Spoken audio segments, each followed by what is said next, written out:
Okay. So if it's not where we think it should be, or we want to try and make it better, let's talk about, well, what can we change? What would we do? Right. What do you think? Yeah. Yeah. And they respond really well to that. I mean, they're like, okay, yeah, I'm in.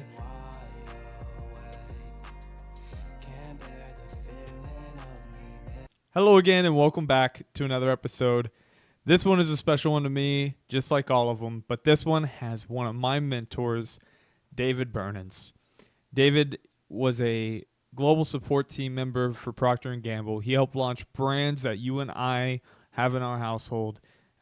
He's so knowledgeable, has a ton of wisdom, and I hope you guys enjoy this episode. He now runs and owns a local grocery store in Cincinnati, Ohio, that has a ton of healthy and creative food options. And we kind of talk about the ins and outs of running a business. And, you know, his support as a manager is unparalleled. He is a fantastic manager. All he wants to see people is grow and be better. And I hope we can all learn from this.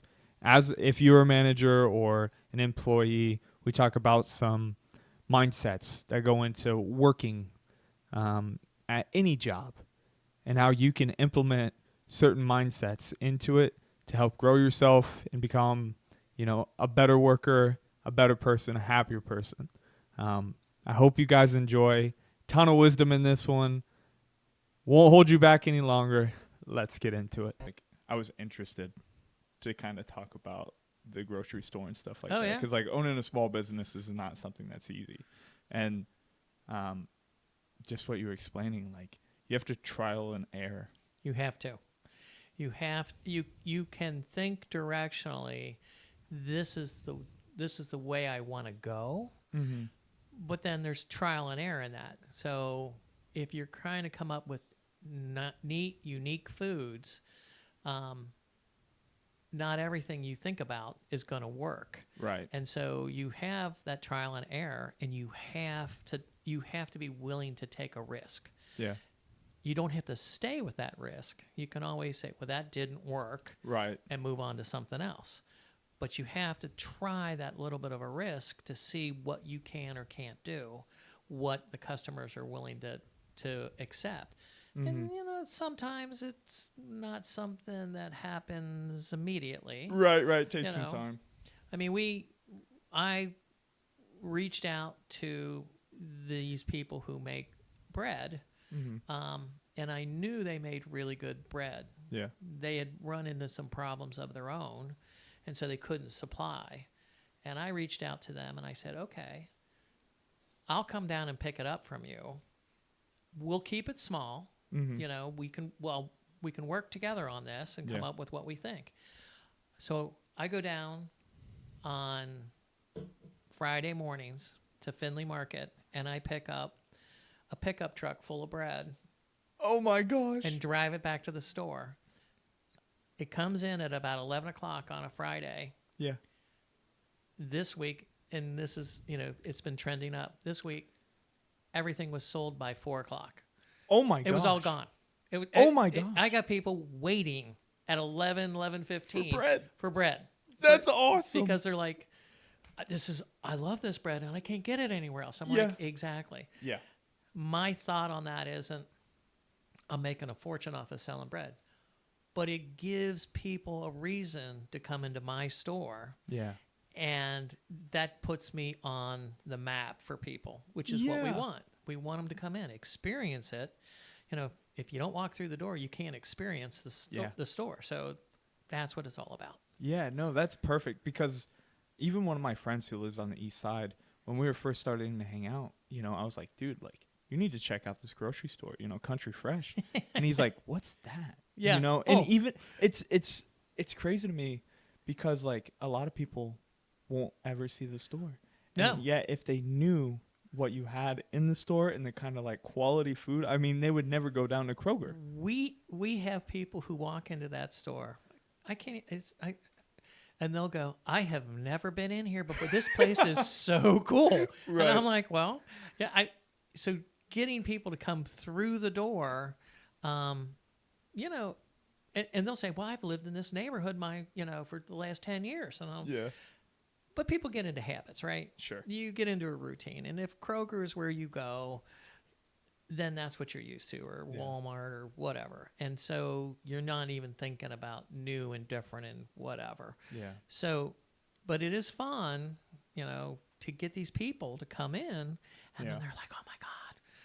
And that's why we'll do, like it was so funny. I had a woman call me, and she said, her daughter was in a Girl Scout troop. Yeah. She said, we'd love to come in and take a tour of your store. And I was like, okay. Yeah. So she goes, well, they just want to learn about retail and whatever. Oh, that's cool. Yeah. So they showed up one night, and it was like 6 little girls, and it was like 5 moms. Yeah. Well, I'm really talking to the moms. I'm not talking to I'm explaining stuff to Right, little girls, right. but I'm making sure the moms are hearing what I'm saying as well. Yeah. Because those could be all new customers. They'd never been in the store before. Yeah. And this is my chance to talk to them about, locally grown, fresh produce. Talk about, took them in the back, showed them how someone would cut up a melon and how we do that kind of work. Took them over to the deli and showed them how a slicer works, and just in general, just kind of showing them the whole store. I love that opportunity to do that. So anytime we can do that, we're all about it. Yeah. And I know it worked really well on the wine side. Right. Gosh. You guys dominated. I mean, literally for a while there, I think before you kind of took over, our wine nights would sometimes put more people on the wine side of the store than the entire grocery part. Oh, and and on any given one, that's probably still true. But a lot of those people, because they come into the wine side, they venture over to the grocery side. That's and so, I see the same customers on the other side, and they're asking me questions about, and that's the other part, right? The other part is helping people understand what is available to them. Yeah. So, like produce, not everyone is that familiar with all the different kinds of fruits and vegetables. Yeah. And why one tastes like, apples. Apple, Honey Crisp versus, Gala versus, Red Delicious. Well, what's the difference in the flavors, and where would you use one versus the other? Well, if you've never been taught that by either parents or whoever, you don't know. Yeah. So the idea is to have people who work in the store who do know, and happy to answer any of those questions. Yeah. It's just important. It's customer service, I guess. But well, that's kind of what sets you apart from like Kroger and stuff. Because no offense to exactly. them, there's a couple people there, right, who will help you. Will be very helpful, absolutely. But they may not actually take the time with someone to be. And they may not even know. Yeah. And we try to encourage. People to ask questions. If you see anyone staring at the produce, it's, can we help you? Yeah. If you're looking for, tell me what you're looking for, and let me see if I can't find it for you. Yeah. And that's important. And it's important to be friendly. When people walk in the door, I don't care where they are, say hi. Just be pleasant. And it's the same thing. And I think that's driven also by doing the same thing with the employees themselves. Sure. Make them feel like they're important, that they're part of a team, if you will. And so we do right now, very different from before we owned the store. Mm-hmm. We have a monthly meeting with our managers, and we go over whatever's going on in the store, whatever the sales are, whatever, anything we need to do. It's a big difference. Yeah. That's a big difference. You're like, before, no one had any idea what was going on or why. And we're asking them, it's like, okay, so at those meetings, it'll be, think about what else we could bring in. Think about how would we re-merchandise things? What would we put where that makes sense? Crazy as it sounds, we had ice cream in this freezer case, but all the things that you would use with ice cream. So maybe you put like hot fudge or caramel or or cones or something or cones like that. or all that kind of stuff. They were in different spots in the store. You're like, Sure. it Fish 'em out. all needs to be in the same spot. And you know, I mean, again, everybody, you get into a routine. Yeah. You don't think about it. And so as long as you're not, you know, you're just saying, this is directionally, this is where we want to go. And then let them think about it. Let them come up with, well, what should be there. Yeah. And that's the fun of it. For me, being retired and now back doing something. Back at it. For me, that is exactly the fun of working with people and helping them see things, you know, potential, and then them enjoying it themselves. So when they have a success, Yeah. how awesome is that? You know, your sales are up. You know, this was a great idea, or whatever it might look like. Yeah. And that's a lot of fun. I enjoy that. That's awesome. Well, I was gonna ask you, like, what made you buy the store, right? Because Yeah, like, really? I mean, Oh yeah. I know that there was some question marks. Well, a couple things there. Yeah, obviously, if you think about it, I'm not young. I was retired. Yeah. I was just kind of chilling, Wine manager. Yeah. trying wine, enjoying that whole thing. Yeah. When the person who owned the store, when he approached me and he was going to shut down that whole grocery side of the store. Oh yeah. Oh, I did not know that. Yeah. He came to me and said, "Would you just run the wine and beer side of it, and I'm going to just I'm just going to shut down the grocery side of this store." Yeah. And I was like, well, a couple things. One, it's a neighborhood location. There's a lot of Right. customers who depend on this place. Two, there's a lot of employees who've been working for you for a long time. Yeah. To just shut this down seems crazy to me. Mm-hmm. And then three, I'm on the wine and beer side. I'm like, well, if you shut down the grocery side, you're going to cut your wine and beer sales in half. Yeah. And so those three things for me were like, yeah. And then we worked through the numbers and we worked through, and we were like, oh no, this is very feasible. We can do this. Yeah. And I'm not, no looking back. I'm real happy we did. Honestly, every once in a while my wife will say to me, well, I don't know that you can get off, so we can go. I'm like, I can take off whenever I want. I own the place. Yeah. And she's like, well, no, you can't. You need to be there. And I'm like, I got really good managers. They know how to run that place without me.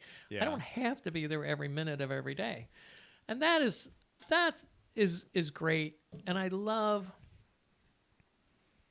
so, right, I teach people how to snow ski, right? Yeah.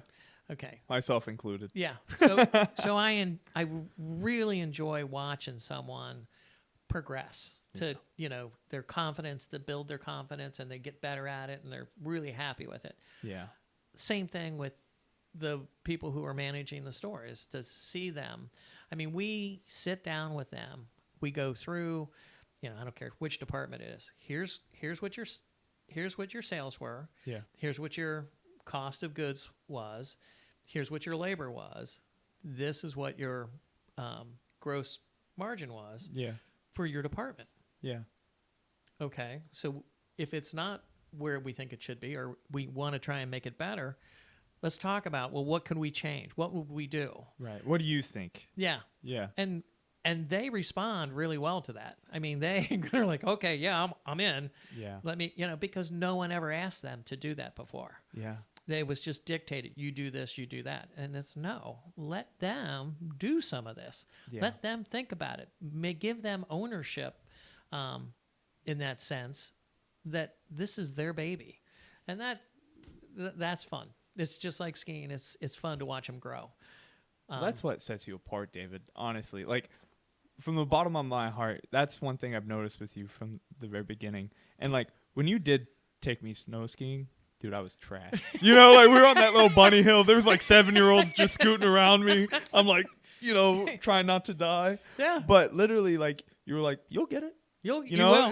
There's patience in it. And, like, You know, I remember like wrecking a couple times just face first. You know, you gotta eat the snow a little bit, but You're going to make mistakes for you- sure. you're so patient, like so almost motivating in a way, because it's not like, you know, oh dude, like come on, you know, don't be an idiot Yeah. or anything like that. And one thing with your store is, like you were saying, you give people a voice and stuff, but you give them autonomy that, you know, oh wait, this isn't just a 9 to 5, right? Like you can No. almost take pride in like ownership of like your Yeah. department. You can, and that's something that was lacking in the Yes, I prior know. prior I know. management, you know, because, and you took full ownership of the wine side and beer side, and in the nicest way, that was probably the most organized and easiest department to deal with, because like on the other side, you don't realize, you know, like when you bought the store, that there was maintenance, there was other Oh. things that were just being completely neglected. Ignored. Yeah. And that's something like where you just were talking about, like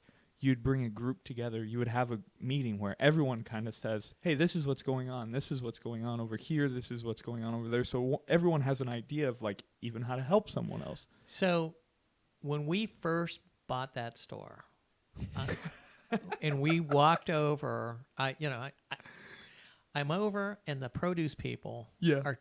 the one guy comes up to me and he goes, what we really need, I think, was like a squeegee or something Yeah. to be able to squeegee the water back in the Okay. produce. And I went, okay. And he goes, I mean, it would be really nice if we could get one. So Like an unattainable item in his mind. So I mean, like within an hour or two, I head up to Home Depot, I buy a squeegee, I come back with it, and I hand it to him. Yeah. The look on their face of, you mean you just got that for us? I mean, that quick, that easy? I went, yeah, a squeegee's pretty simple.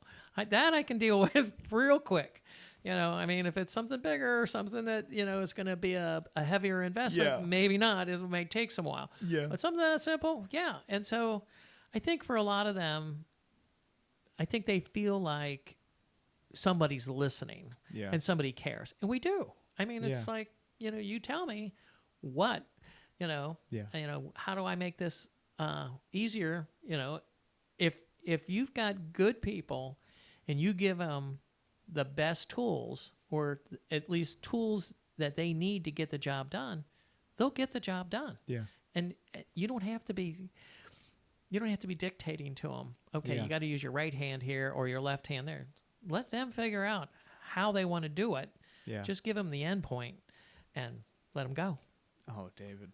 Man, that's just beautiful, man. Like I think anyone like working in a job like wants that from a manager, right? And not to be micromanaged, have some sense of like, you know, I have confidence to do my job. That's Yeah. not something that's easy. Like, and even in my job, in the nicest Yeah. way, sometimes like even when things get stressful, that's when you really see the most in people. Yeah. You know, and then that's when the micromanager comes out where it's like, well, now I'll take care of it. And then it just messes it up even worse. Yeah. You know what I mean? Right. Like, No, I mean, it's not easy sometimes to stay back yeah. and let someone work through something. But sometimes you have to. I mean, on a micro scale, right? Yeah. Bought that refrigerator, and I'm like, okay, we want to have things in that refrigerator that, you know, people can grab and go. Yeah. So my manager, she brings in these like different kinds of prepackaged salads that she bought from somewhere. Okay. And I'm like, okay. My first thought was, well, you got like 8 or 9 or 10 different varieties. Did we really need to test this with all Let's 8 try or 9? 3 or something. Yeah, let's you know, try a 3. Caesar, something. Yeah, exactly. yeah. And but at the end of the day, if you throw it all away, it's not that big of an investment. And if it helps them learn, Yeah. it's worth it.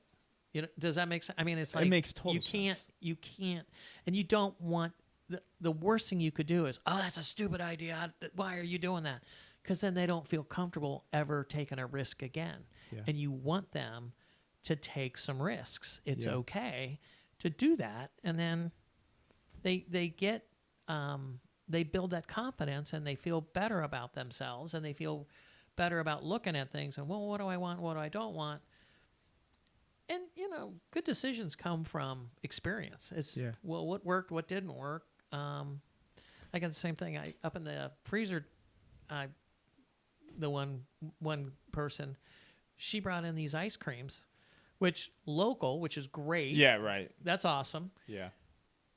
But a pint of ice cream was $12. I'm like, I don't know what this ice cream is. Better have gold in it. But at $12 a pint, Yeah. no one's going to buy that. So, Right. And then, of course, I drive my poor wife crazy because I'm bringing stuff home all the time. I'll be like, I bought this, try this. What do you think? And she's so good. Oh, she's so honest. Oh, She's one of the most honest people I've ever met in my life. And she's so good at looking at stuff and looking at the value. Yeah. I mean, she when I worked at Proctor, I would bring stuff home from Proctor and I'd say, well, what do you think? Is this cool or what? And, she'd be like, well, how much is it going to cost? I'm like, well, is it going to cost? No way would I spend that kind of money for that. and the thing that blew me away with her was over the course of, 10 years or 15 or whatever, Yeah. 9 times out of 10, she was right. Yeah. We'd come out with something and it would not get traction in the market. And I'm like, damn, she's really good at this. If it didn't get her stamp of approval, it wasn't going. Yeah, if she didn't think it was a value, it wasn't going anywhere. Yeah. I mean, so I brought home Swiffer. Yeah. And she was immediately like, oh, this is way cool. And she loved it. Yeah. It's a Boom. huge success. Yeah, right. We had this other product called Stretch and Seal. Okay. Cling Stretch and Seal. I thought it was the coolest thing in the world. It's plastic wrap that you put over the top of any kind of bowl or whatever. Yeah. The thing that's really cool about it is once you have it laying on top of there, you press down on it with your finger to seal it. Yeah. You can actually take like a glass of orange juice, put it on one, seal it, and turn the glass of orange juice upside down, and it does not come out. I know. How cool is that? That's pretty crazy, right? Exactly. Yeah. I thought it was so cool. She goes, well, how much is it going to cost? And I'm like, well, whatever. I don't even remember. But Yeah. And she went and she said, no, I would never pay that for that. We ended up selling it to Glade. Wow. The technology got sold to Glade. Glade's now making it. And so it's in market. It's obviously hasn't taken over plastic wrap. Right. But, Proctor was like, yeah, we're out. We can't do it. I was like, man, that woman is smart. I swear to God. Proctor should have been No, consulting with her. Is this a good product? Yeah. I mean, if you think about it, I mean, she had 4 kids. She had to figure out how she was going to make things work. And she's really good at looking at that stuff. Yeah. So, I'm taking her with me. We're going to a food show. I'm going to have her right with me going, what do you think? What do you think? What do you think? Because she is a great asset. Yeah. Yeah. I like for that. sure. That's important, man. Yeah. And yeah. Gosh. You working at Proctor, so before Proctor, you told me like when you lived in Warsaw and stuff that. You very kind of career. bounced so So how did that kind of work I kind out? of so if you think about it, I started off with my undergraduate degree was in finance and economics. Okay. So if you think about it, that helps you better understand just business in general. Sure. I worked first down in Batesville, Indiana, did strategic planning for them. Okay, so I helped. I was the grunt that was doing a lot of the, I was young. I was 20 years old.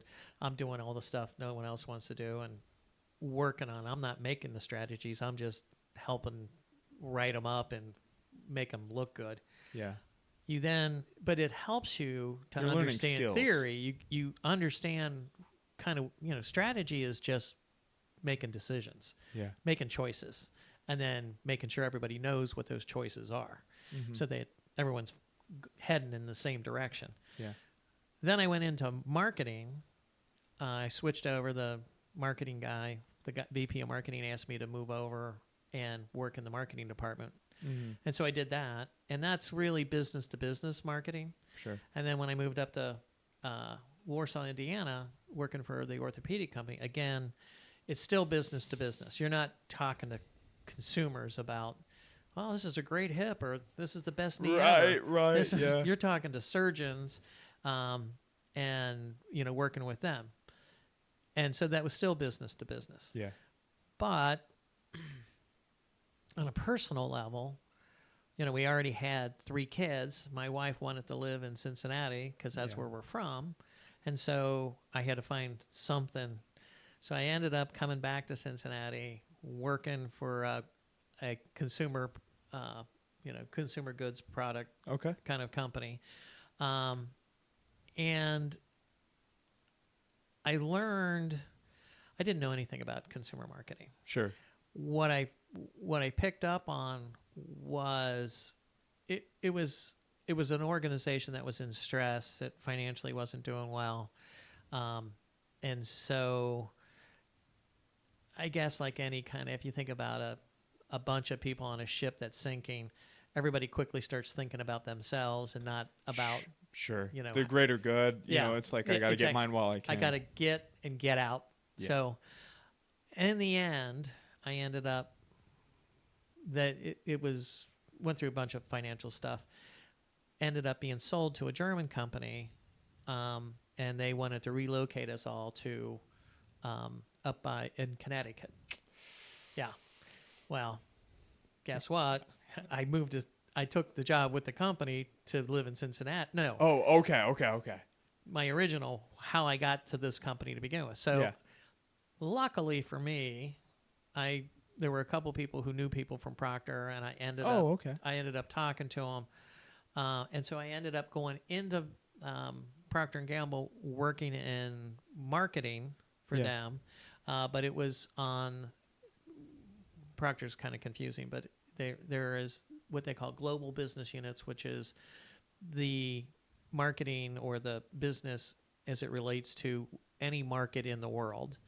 And then there are local markets that then translate that into their market. So say you're in Asia, you might have Tide, but your Tide is then, you set the global, here's what Tide is all about. Sure. And here's the products, the technology that goes with that. But in say at the time, say China, well, in the U.S., everybody had washing machines. Yeah. In China at the time, they did it by hand in a bucket. Right. So you have to present it in a different way. So you got to change the way. So change the packaging. Yeah. You go down to little self foil packets, because it's a one-time use. Yeah. And so, very different in the way you think about stuff in each market. So I worked for the North American market to begin with. Okay. And then I eventually got promoted, and I moved out of the North American market, and I was in a global business unit. Okay. So it was all good. It was fun. I learned a lot. That Procter and Gamble is an extremely well-run company. Okay. Very smart people, well-run. So no complaints. But then I finally retired, and I'm like, okay, so now what? Yeah. What global markets did you work in? So I worked in OTC medicine, so over-the-counter medicine. So I worked on Prilosec. I worked on, I wasn't the marketing person in there, but I was supporting those brands. Prilosec, Metamucil, Vicks. Yeah. What else was in that group? Oh, I'm sure there's other ones I can't think of right now. And I was on what they called I was running my function, which was external relations. Okay. Which is kind of like PR and outreach. Okay. To any kind of stakeholder. So. Got you.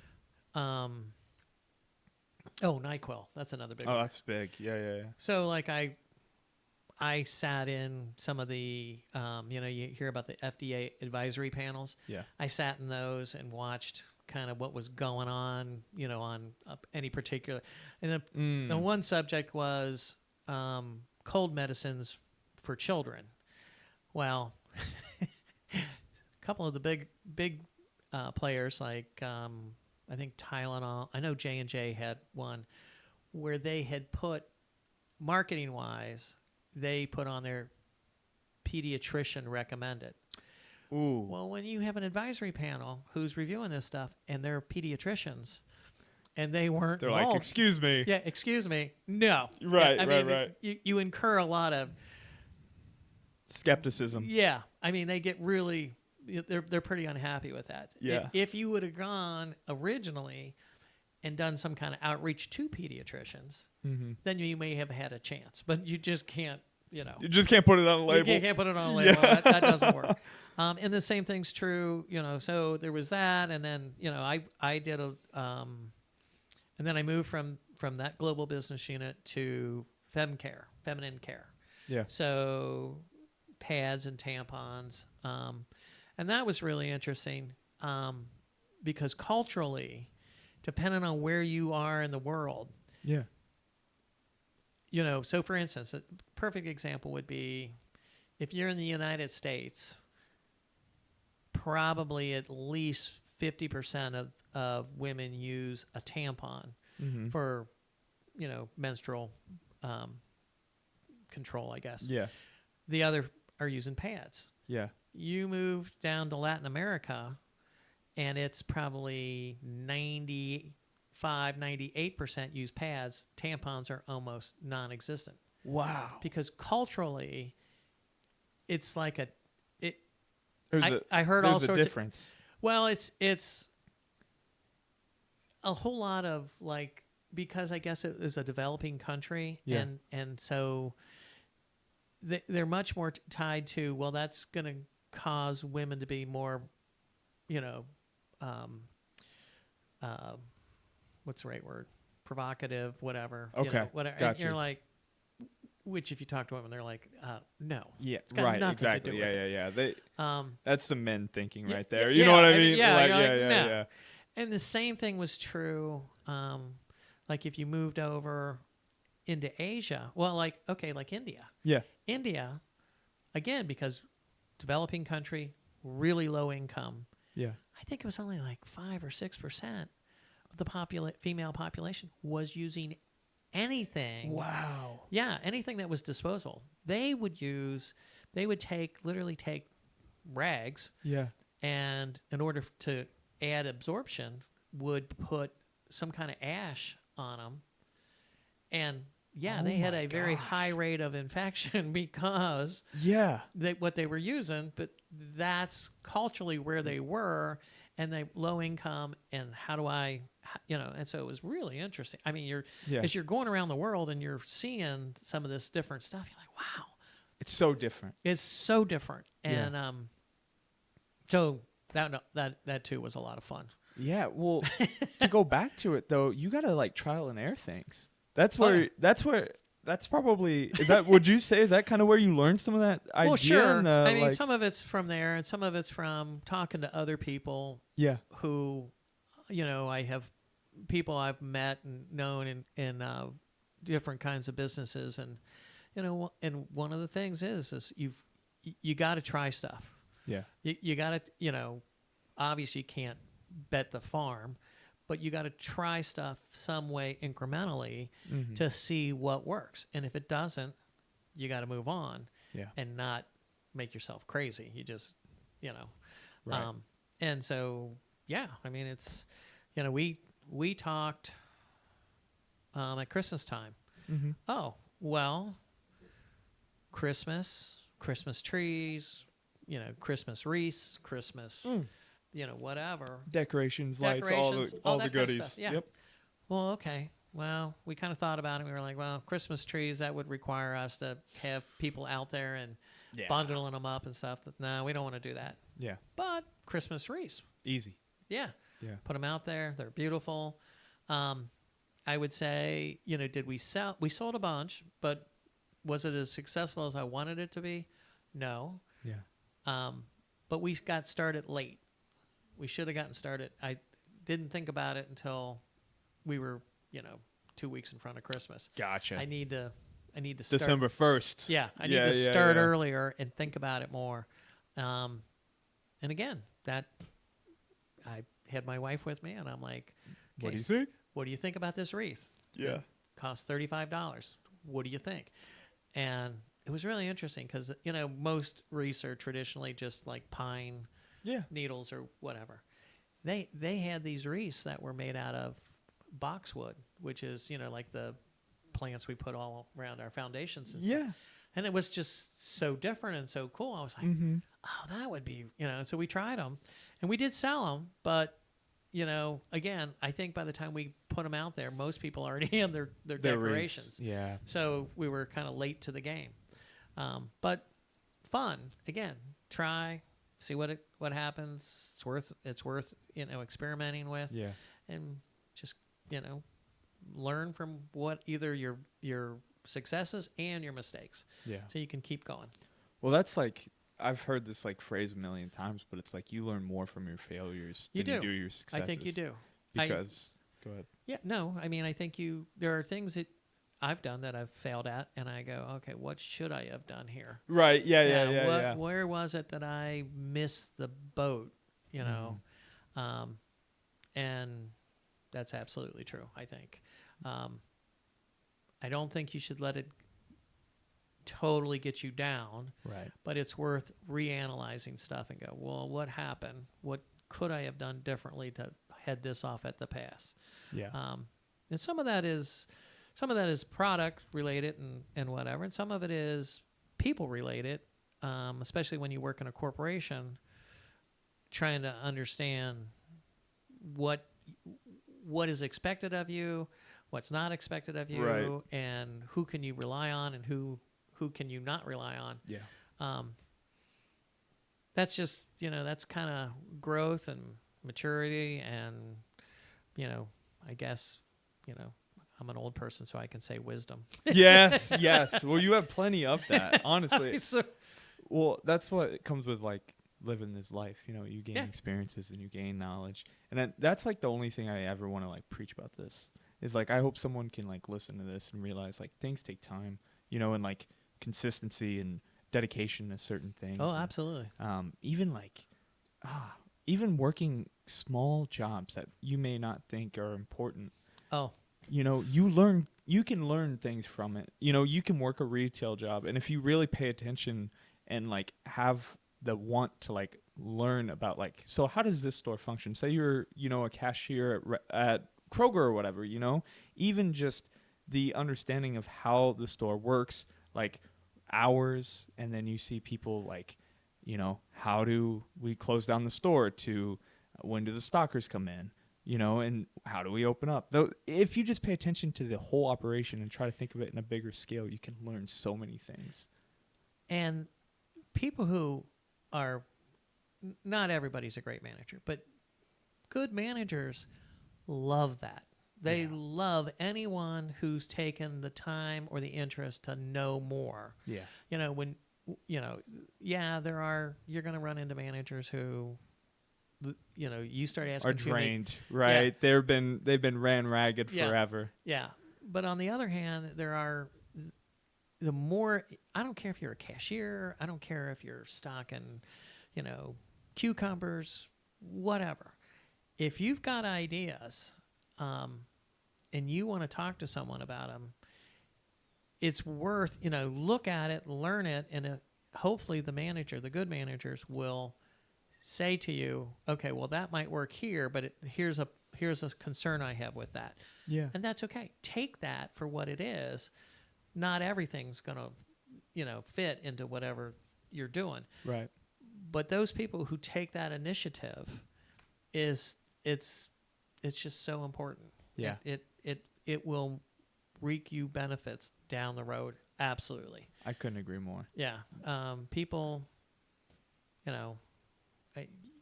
like I said, unless that's all you ever want to do is be a cashier and you don't want to think about anything else, Yeah. that's fine. But if you have aspirations to go further, Yeah. then, think about, like you said, how does this store operate, or how does this business operate? Yeah. What makes this business tick? How can you improve upon that? Yeah. Absolutely. Absolutely. I mean, that's one thing that I've personally instilled. Like, when I my very first job was screen printing, but it was like a awkward situation. It was like my sister's boyfriend at the time, and he was just a hothead. He was not a great manager. Yeah. You know, he Well, would come in stomping his feet, just mad, right? Like Yeah. if something was going wrong.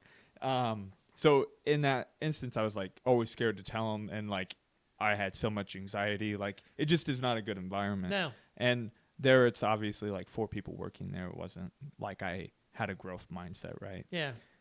When I moved to Cincinnati in like 2018, I had just that slight bit of experience, Right. and I got into a company called Codis, which Mhm. was much bigger, right? They had 2 locations, one in Washington, one in Cincinnati, and I remember getting in there, and I still don't love screen printing, Yeah, you know, that's like, okay. but I remember getting in there, and I had like bills to pay, you know, I had like a future Yeah. to look forward to, and something clicked where it was like, you know what, like I gotta really understand this. I can't just be like passive, like just coming in doing the 9 to 5, clock in, clock out. That's such an easy mindset to fall Oh, into. absolutely. But if you actually come in with the mindset of growth and like actually paying attention, like the guy who was running press, even though I had ran a different press, way different, completely out of my league, I was paying attention to every single little detail, like exactly how he put the ink in, exactly how he like would line things up, you know. And I started asking questions to my manager, who is not the best manager, but he But recognized that. That was the thing. Exactly. He recognized it, and that set me apart from everyone else. who's just working 9 to 5. Yeah, you can tell. Oh, I mean, absolutely. it's so clear, and like he knew when I started asking questions, when I started like being able to even talk shop a little bit, it really recognized with him, and then instead of someone else who's been there longer getting moved into an operator role, he Yeah. wanted to train me. Right. You know? Because you showed initiative. Right. And, you know, and you get that, right? There's plenty of times in a business where somebody's really upset that, well, why aren't I getting picked to do that? Well, I've been here longer. Well, yeah, but you've shown no interest whatsoever. Right. Seniority doesn't guarantee you Yes, anything. seniority does not guarantee you. It's who's interested, who's, who wants to learn. Yeah. And that's so important. It just is. Yeah. Attitude goes so far, you know? It does. And like even being just positive and every day, like honestly, this sounds crazy, but I think part of the reason why I'm like my company enjoys me so much, Yeah. because you hear the horror stories of the printers before me, Yeah. you know, is because I come in every day with this same attitude, the same positivity, you know. I'm not letting like things in my life make me just like pissed off. I want to quit. I want to do this, you know. It's like I mean, so people want to work with, you want to work with people who are fun to be around, or at least relatively enjoyable. yeah. If you're not a happy person, if you can't, and you're bringing everybody else down emotionally, Right. they don't want to work with you. Right. I mean, they're like, oh God, here he comes. yeah. But if you can be, and it's so, the thing that I find it's so simple is to just say hi to people in the morning. Yeah. To how was your day? Whatever. A smile, man. A smile. Yeah. It's just not that hard, and it can make a world of difference. Yeah. I mean, it can change a whole organization. Yeah. Honestly, I mean, when I walk in that store every morning, I know this sounds really trivial and stupid. I walk around and I say hi to every single employee. Yeah. I ask them how they're doing, and I say hello to them. Now, is that worth? I don't know what that's worth, but at least I know who they are, Yeah. and I'm asking them how they're doing today. That, and so every once in a while, one of them will say, well, my knees is bothering me, Yeah. or my dog's sick, or whatever. Doesn't matter.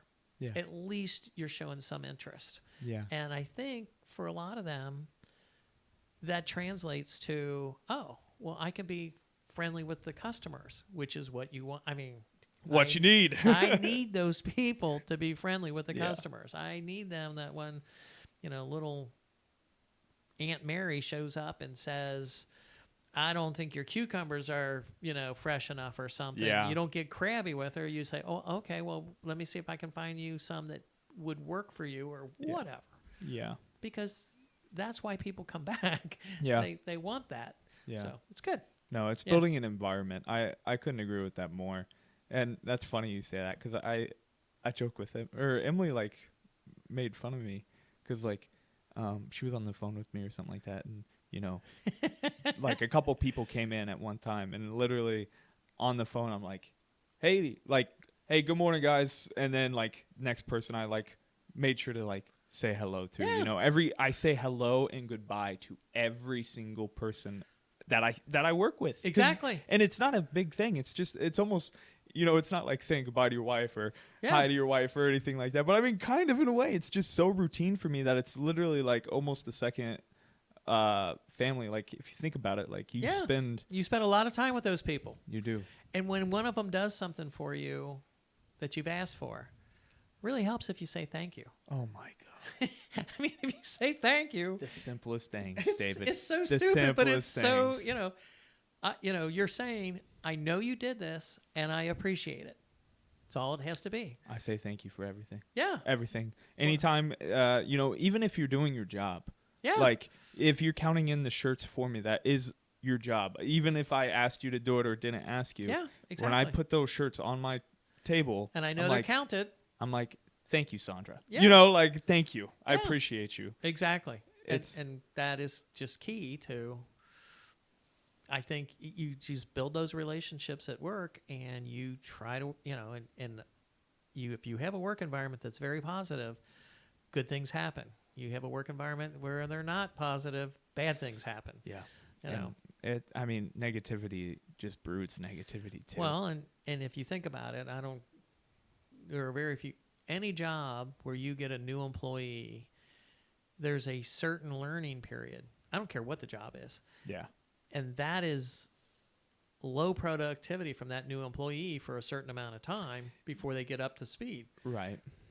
So if you have employees and you have them leaving and you got to keep retraining new people, you're very unproductive. You're way better off trying to work with the people you got than to go find new people. Yeah, that's so true. You know. Yeah. So, no, that makes a lot of sense. I mean, that's kind of what kept me around, you know, like no, you've done great. Yeah, we were going to move in the beginning of 2023, and you know, I had told them like a month in advance, and it was coming up to my move date, and that was one thing that they kind of told me. They're like, you know, we could replace you, but it's like we don't want to. You know, like if you leave, we have to train someone new, and all of the organizational skills that you have of being here for 6 years and knowing how it works. We have to train someone else to do that. And also, do they have the same personality that you bring? And I think that's kind of a disconnect for some people. And I think I want to call it a sense of entitlement, but there is like a lot of my cat. I heard the cat. Yeah, I know. I need Emily to just snatch her up. But one of the things that I think can be wrong with our like societies, I think people have an expectation that they should be given those opportunities just because they show up, you know.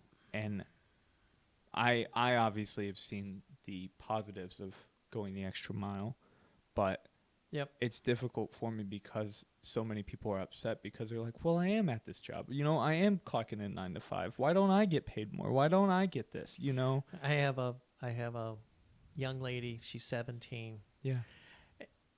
And she entertains me to a certain extent, but I can remember because she's very honest and she'll just come out and say it. She's looking at me the one day and she goes, well, how are you doing? You know, whatever. Well, you know, I mean, whatever. Yeah. And then she goes, so she said to me the one time, she goes, well, I really don't want to work. And I said, okay, well, and she goes, but I want the money. That's, oh, so you want to just get paid for not doing anything? I mean, like looking at her, I'm like, you know, that's so not how this is going to work. Yeah, how is this going to work? I mean, how am I going to stay in business if you do nothing and I'm just paying you? Yeah. It doesn't work that way. Yeah. But, you know, she's 17. I've joked with her. I said, you know, you may not stay here at the at the store, and I understand that, and I encourage you to go find something more. Yeah. But come back when you're 25, because I want to just see the change. I want Oh. to see the evolution Yeah. of going from this 17-year-old brain to somebody who's got a little bit more, a little bit more time in their life and Experience. understands things a little bit better. Yeah. But it's just, that's just kind of funny. Well, that's a great point, David. I mean, I even explained, like, my very first job was pushing carts, but my first screen printing job, I did not care. I didn't have any Right. interest. I almost thought I was too cool for school. Yep. I think when you're first starting out, you can have that mindset of like, well, this isn't going to be my end, so like, why should I put any effort into it, And that's not the moral to take away from it, because like at the end of the day, if we're not like putting our best self into what we do for 8 hours a day, it leaves you like depressed. You don't feel very You don't fulfilled. feel good about yourself. No. And you think that people don't notice, but they do. Yes. And you're just setting yourself up for failure. And you need, you need, if you set yourself up that way and then you do fail, it's easy to blame everybody else. But at the end of the day, you got to take some ownership of it and say, okay, I want to be more than just whatever. Yeah. And so I think that that's pretty. I see it. I think for a lot of those people, sometimes a good manager can connect with them. Yeah. And then they start to come around. But sometimes, there are people. I've run into them where you're like, okay, yeah. I don't think this is ever going to work. Yeah. Well, you definitely have that sense of like people too who just don't have the ambition. They don't seem to. And and sometimes I think that could be created by environment and like family. Can be family, how they grew up. Yeah. And then every once in a while, sometimes they're just not doing what they really want to do. Yeah. And so if you're I think for anyone, if you're in a situation where you really don't like, but you love something else, then go find something that allows you to do what you love to do. Yeah. Now, that can't be just drinking beer or right. It's got to be something movies, productive that you can actually do, that you can bring to the table for some company. Yeah. I think that's really important. Like I said, we didn't talk about it here, but I had the guy who wasn't good with customers. Yeah. He just, he didn't know how to talk to them, but he was really meticulous about cleaning, like the slicers and if you gave him a task, he was really, it made him feel good when he did it and he did it well. Yeah. Bingo. Yeah. Match him up with what he likes to do, what he's getting some kind of feedback on that makes him feel great. Yeah. Awesome. That's something he's good at. Something he's good at. Something he wants to do. Something when he's finished, he's happy with what he did. Yeah. Or she did. Doesn't matter. Yeah. But I mean, I'm not going to say that works every time, but to the extent you can do it and you have the flexibility to do it, that's great. Yeah. What was her name? Sandra. If Sandra likes to count, the T-shirts. the T-shirts, give that job to her. Yeah. I mean, 100%. Yeah. If she eventually wants to learn how to run the press or whatever, teach her. Yeah. Help her feel more committed, more connected. Yeah. Yeah. No, we had a kid who was in there who I've noticed. This was like maybe 3 years ago. We had a guy in there who I'm friends with now. He's doing good things for himself, but he was the only one since I've been there who's been like, "How does this work? Yeah. How do you do this? Do you mind if I watch you? And why do you do this? Why do you do that?" He was the only one. Yeah. And I know my boss and we talked about it because we want to trade someone on press. Yeah. I would like a vacation. Not bad. But he was the only one who actually took that initiative. But that made me, as someone who doesn't feel like pulling nails on someone else to teach them. You know, it was like he was someone who I was immediately drawn to it. And Yeah. it made it easier for me to teach him. Makes it so much, that connection, that interest. Yeah. Because Why not? Because Why- otherwise, it's like you're teaching someone who just really doesn't have the ambition of it. It might just feel like a task, not such a learning experience. It's more of Right. like a mandatory thing. And how boring is that to go to work every day and all you're doing is something that's really mundane when Yeah. you can learn how to do something and, whatever that might be, whether Yeah. it's, I don't know, learning how to use a computer or learning how to use some aspect of some software or learning how to look at customers or read customers and understand what they really want. Yeah. When it was the wine shop, people come in all the time and they'd ask you for something and you'd go, okay, well, we need to ask more questions. Yeah. We need to better What's the occasion? Yeah. What's the occasion? Tell me other things you like. Have you ever tried this? Have you ever tried that? Yeah. Because again, back to the store, on the wine side, it doesn't matter what bottle of wine they buy. What matters is that you found one that they're going to like. Yeah. Because if they like it and they're happy with your help, they're coming back to buy the wine from you and not Kroger. Yeah. And I don't mean to be picking on Kroger, but No, it's that competition of how can I make their experience better here than somewhere else. So, Absolutely. And well, that's the what's the phrase I'm looking for? But that's the weak point in Kroger, right? Right. Is because although they've been able to scale, they have so many products. Oh, they have they're enormous. It's the galore, right? Like Yeah. I mean, it's the most one-stop shop. Right. Totally. But with that, since you've scaled so much, you're so far away from that small family-owned Yeah. business. Exactly. That's what it makes you so important, and that's where it's like you have to optimize at that. You have to be able to connect with customers. People have to come in. If people came into our store and felt like Unappreciated. felt like they got the same experience they got at Kroger, we're dead. Yeah, right, I right, mean, we right, are right, dead. right. I mean, there's no way. We have to give them a different experience. Yeah. That is so important. And so, yeah, that's what you're doing. You're trying your best. And so that's another one of those learning experiences. How can I do that? What does that look like? Mm-hmm. And it wouldn't matter whether it's wine or cabbage or beer or sausages from the deli counter. It always floors me. Like I go over and I will every once in a while work in the deli, Yeah. and there'll be somebody behind some customer will come up and they'll go, whatever it might be. Well, how do you cook that? And there's, as far as I know, there's no one back there who is a chef. Right.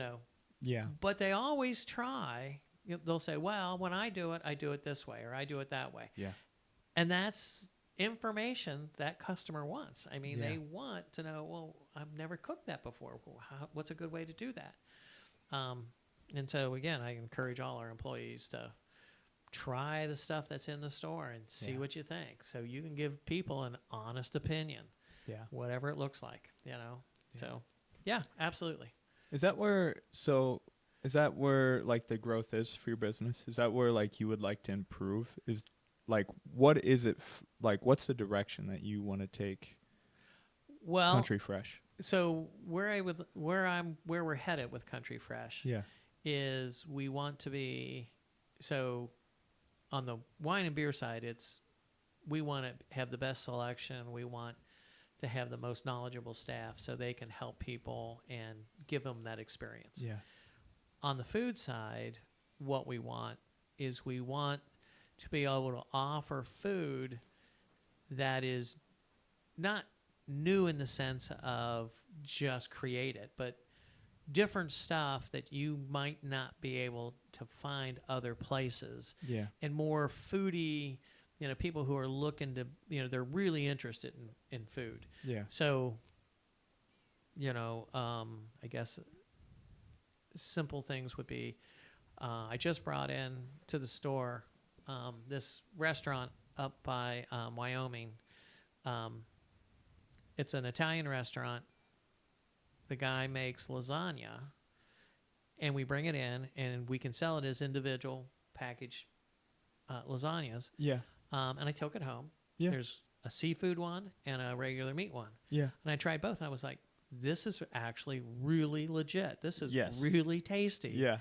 And so for What did the wife think? Did she give it the yeah, stamp? she gave it the okay, box. stamp of approval. She Okay, gave okay. two approvals, and the price is right. Yeah. You know, and so you're giving those customers, you know, restaurant style food that they can get. And you know, I mean, you got a lot of people. There's a lot of people who it's either one or two people living in the house. Well, they don't want to make a whole tray of lasagna. No. Yeah. But being able to get a square, take it home, heat it up, and now you got dinner. Yeah. That's great. Yeah. And so far, you know, yeah, it has caught on pretty well. So pretty happy with it. That's cool. Yeah. So it's about Cool. finding finding the things that I think are interesting food stuff. So it wouldn't do me any good to have stovetop stuffing or a Stouffer's lasagna. right. You can get that anywhere. Yeah. But you can't get this restaurant lasagna Yeah. anywhere else. And Yeah. that is what separates us from other, you know, the big box stores. Yeah. You know, the stuff they're carrying. And that's what I'm looking for. I'm looking for stuff that's gives me a unique difference from Yeah. the big players, so that there's a reason for people coming in. Yeah. And yeah, I'm gonna have, you know, pickles in a jar and I don't know, other you know, staples, because when you come in, you don't want to just buy that one little foodie thing. Right. You don't want to be all just very niche specific things. You right. gotta have the stuff because you want Some them to fill up. staples. They want to. You want. I'm not going to come there if all I can get is just that. Right, I want right. all this, you know, other stuff, and that helps us cover the fixed cost of the rent on the building and, you know, the people up at the registers and Yeah. all that kind of stuff. So Yeah. yeah, absolutely. What is it like dealing with? Because I mean, local and small businesses. I mean, you're a small business, Yep. but like you get to also kind of like work with other small businesses and stuff. What's that kind of experience like? Some of them, they're small businesses, but they've been doing it for a little while, so they were already kind of know what they're doing. Okay. Other ones are small businesses are just getting started, Yeah. and they don't know what they're doing yet. So, you know, on the food side, for sure, it's a local. They just got started. They need to understand, you know, like they got to have certain labeling on their product. Yeah. We can't sell it if it doesn't have certain labeling. They've also got to know, okay, so we got to get into what I would call a rhythm on ordering. Sure. And Like so then they consistency. have to get in a rhythm on production, Mm-hmm. whatever that might look like. Yeah. And so, like I said, the ice cream that was $12 a pint, I'm like, no, Yeah. I don't know how much work or energy you put into this, but that's not in, you know. That's not what we can offer. Well, and you know, when you're competing with people like Graders or Yeah, homemade local yeah. ice cream, you know? yeah, I mean, yeah. you're just not gonna. So, and we've had, you know, small florists come in and sell us cut flowers and things. Yeah. And, you know, sometimes there's some coaching that goes on with those local businesses. You're like, Yeah. okay, love to have it, but there's a couple things we're going to need in order for you to do this. Sure. And I think as long as you work with them, they get there. Yeah. Not all of them, but a lot of them do. We have all sorts of little stuff that comes in that, you know, these companies, they're mom and pop kind of companies getting Mhm. started. They're changing their packaging, you know, and you got to give them feedback on stuff. Yeah. Well, all right, that particular doesn't work for very long because whatever it might Yeah. be. But you know, they appreciate that. Yeah, They want to absolutely. work with you. Well, they're trying to grow their business. Right. They have the ambition, obviously, Yeah. to like start a small business, especially like if you're trying to compete against, gosh, the biggest dogs out there. You know, Right. like if you're a pickling company, Right. you know, a local Exactly. pickling company, it's like Okay. tough pickings. Yeah. You know, How are you gonna be able to get into this, and how are you gonna be able to scale this to a point where it it makes sense. costs a bloody fortune Yeah. for us to buy your pickles? Yeah. Yeah. No, that's Absolutely. awesome. That is such a. That is one thing that I feel that we may have lost over time. I don't. When you were growing up, Mm-hmm. did you have a local store that you went to? Um, Or was there just always the Kroger? Was there always the so supermarket? Kroger was always there, Okay. but there were always when I was growing up. It's funny, we were just talking about this. Yeah. When I was growing up, you had the grocery store, but there were multiple grocery stores. So, there was an IGA, there was a Kroger's, there was a grocery store called Alber's. So there were multiple ones that competed against one another. Okay. In today's world, not so much anymore. No. And then the other thing that you had, which you don't see anymore, was, and this is going to sound crazy, but we used to have the milkman. It was door-to-door delivery of milk. Yeah. It showed up at the front door. There was a little box that kept it chilled while, when they delivered it. And there was also, we had a produce. Some guy in a truck would show up and sell my mom produce. Wow. Yeah. Just like veggies. Like vegetables, like, onions and whatever. And he would, and I know for a fact that those guys would go down to like Findlay Market. Farmers markets. A farmer's market, buy it, and then drive it around. And resell it. The convenience was, in the case of my mom, she didn't have to leave the house. She could just, right there. So, you don't see any of that anymore. No. No. See, that's interesting. And like in a way we have that now, but it's to the point where it's just like one thing I'm sure you probably have looked into to some extent is like mobile ordering, right? Yeah. Like is it Instacart or there's Instacart, there was another one. I'm trying to think of what it was called. But go ahead. You could do that. You've got to figure out whether or not it's going to work, if it's worth doing. In other words, if they're charging you too much to do that, then you can't make any margin on it. And obviously Kroger's is doing it. You see them, the delivery vans all over the place. Yeah. And it is convenient. I mean, we all like Amazon, right? Yeah. Oh, I don't have to go to a store to pick this out. I can just look for it right here. Bing, it's going to be here in 2 days or 3 days or whatever. Yeah. I think at this point, and that could change, I don't see us going to anything like that because I think the store experience is a whole lot, I mean, so May 11th, right? We're going to do our Taste of Country Fresh. Yeah. We'll have the band out there, and we'll have vendors, and people can come up, and it's kind of like a party, sample stuff, see what you like, whatever, and socialize a little bit. I think we're more of a community store, I guess is the way I think about it. Yeah.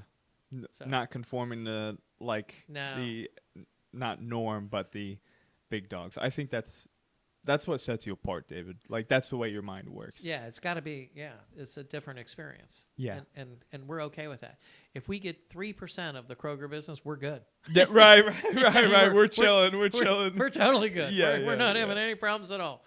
And that's good. So that's cool. When was that? May 11th. May 11th. May 11th. May 11th from 11 to 2. What's the address to the store? Oh man, 81. Is it 8163 Beachmont Avenue? 8163 Beachmont. It's 8163 Beachmont Avenue. Yeah. Is that how you describe? How do you describe it? Country Fresh Farm Market. Okay. And all I'm saying, someone asks you on the street, David, where's your store at? Oh, at the corner of 8 Mile and Beachmont Avenue.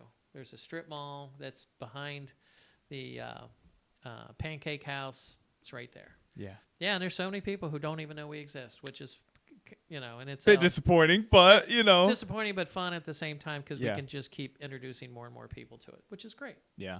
Well, with COVID and everything too, I feel like, when did you purchase the store? We didn't buy. We purchased it July 1 of 2022. Okay, so a couple years after COVID. Yeah. But I feel like since then people have maybe not. I guess it's probably back to normal at this point. We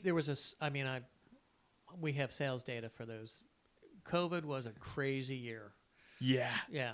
I mean, alcohol spiked big time in March of that year when everything shut down. Yeah. And then it slowly drifted back down to norms as you got into like September, October. Yeah. But yeah, that beginning, it was crazy. And then just managing, at that time, by health department request, we were limiting the number of customers who could be in the store at any given time. We had somebody at the front door counting customers going in and coming out. I remember that. So we had to make sure. And I think COVID has changed customers' behaviors anyway. Yeah. And I think it probably helped us a little bit because I think there were people who thought going to a smaller store was better than going to the great big one and being around a lot of people. Absolutely. I don't know if that's still holding true today or if we are just seeing people being interested in what we have to offer. Yeah. Hard to say. This is a tough question, and we can cut this completely. No problem. This, but with sales and stuff like that. So like one thing I've been more conscious of is drinking. Uh-huh. I'm trying to really wean off of drinking. Obviously, I don't judge people who drink. It's just like a health thing, and I understand the like long-term effects that could come with it. Oh yeah.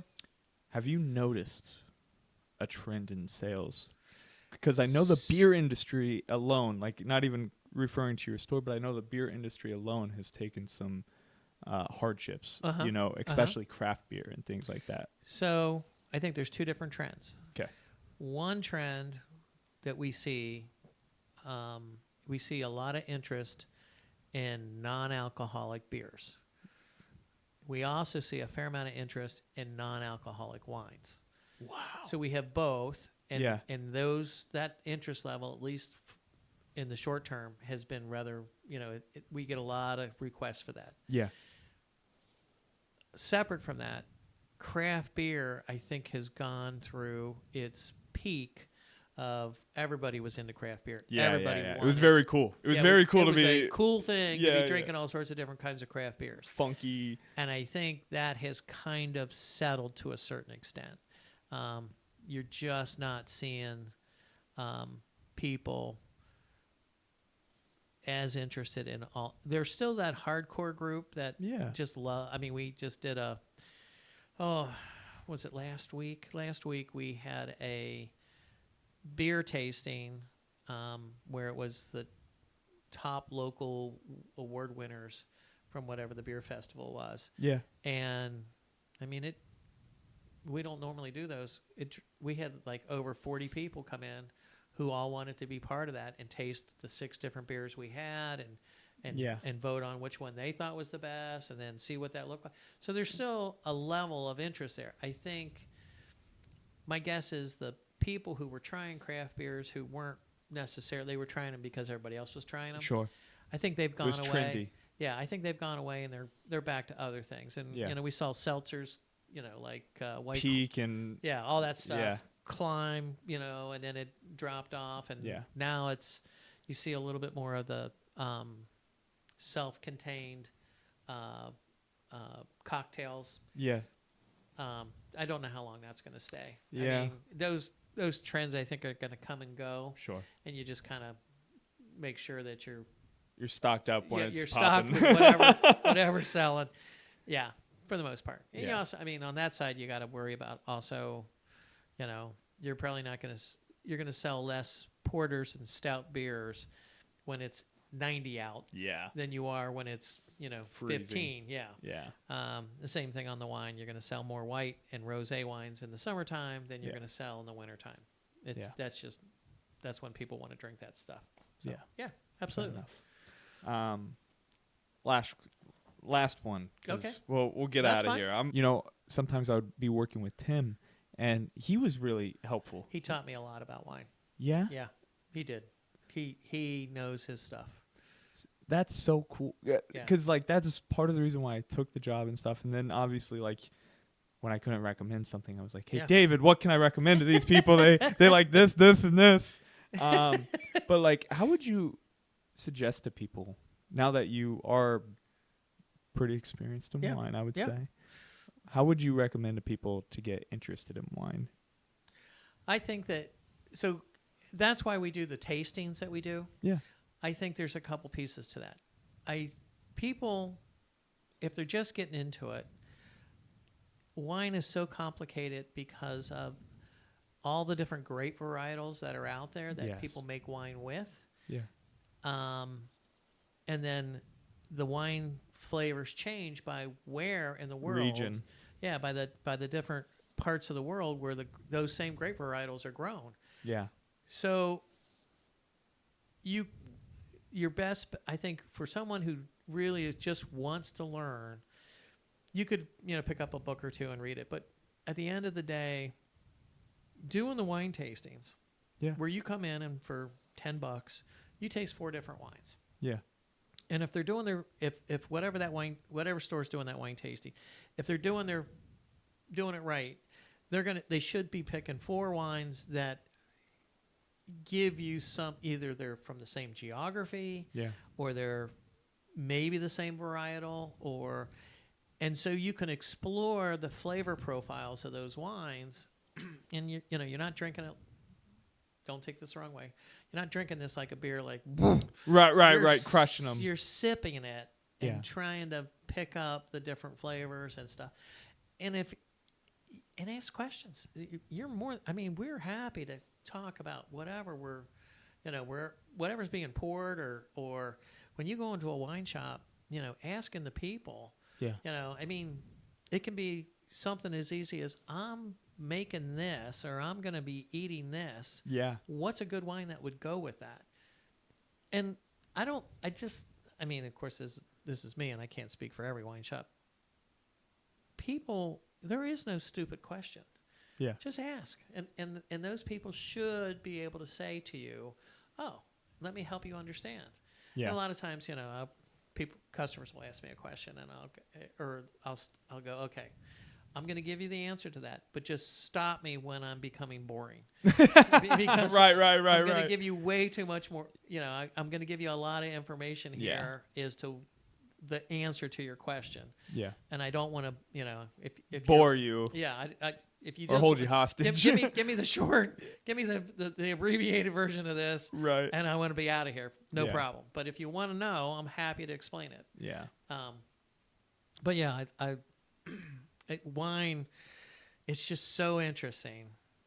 I mean, we drink wine from, or we taste wine from, say the warmer parts of California, and compare those to the cooler parts of Washington State.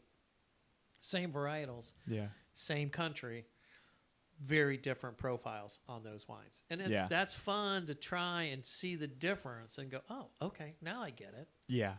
Yeah, Well, absolutely. that is one thing I've always respected about wine is that, for instance, produce, right? I wouldn't know the different tasting in produce from, call it produce that comes from Brazil or Peru. You know what I mean? Right. I would never taste that. But when it comes to wine, it's dramatically different. You can really pick up a difference in the different flavor. And when I say flavor profiles, it's the texture of the wine. It's the actual whatever flavors you're picking up, and when you're picking them up. Are you picking them up at the very beginning or when you swallow? And then the smoothness of the wine. Mm-hmm. All of that is part of that experience. Yeah. Tim told me one thing, and it hit me right in the head when he was asking, or I was asking him, what do you pick? We were trying a wine or something. He was like, what do you think a wine tastes like or something like that. Or like, oh gosh, this is even more. It was even more basic. He's like, what is taste?